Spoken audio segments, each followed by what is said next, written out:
तरतीब ज़मानी के एतबार से दर्ज झेल नाक़िदीन की सही तरतीब क्या होगी? इमदाद इमाम असर, वज़ीर आगा शमशुर रहमान फारूकी, एहतिशाम हुसैन। इमदाद इमाम असर, एहतिशाम हुसैन, वज़ीर आगा शमशुर रहमान फारूकी, वज़ीर आगा, इमदाद इमाम असर, शमशुर रहमान फारूकी, एहतिशाम हुसैन, शमशुर रहमान फारूकी, एहतिशाम हुसैन, इमदाद इमाम असर, वज़ीर आगा। अब आप कह सकते हैं कि 7 नंबर जो सवाल आपकी स्क्रीन पर है, अगर आप गौर करेंगे सन 1849 में पैदा हुए थे कौन? इमदाद इमाम असर।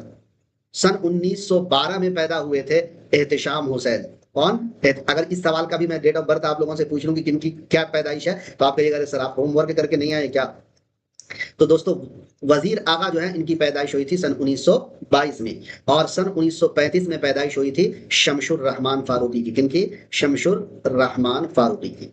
तो अब अगर आप गौर करेंगे 1849, 1912, 1922, 1935, जिस ऑप्शन में होगा वो ऑप्शन आपका दुरुस्त होगा। ये 2 नंबर में दिख रहा है, यानी बी ऑप्शन आपका दुरुस्त हो जाएगा। अब उर्दू मीडियम में होगी कामयाबी। ज्वाइन करें AR डिजिटल उर्दू, जहां मिलेंगे लाइव क्लासेस और मॉक टेस्ट्स, बेहतरीन MCQs और PYQs के साथ सबसे बेहतर प्रिपरेशन प्लेटफॉर्म।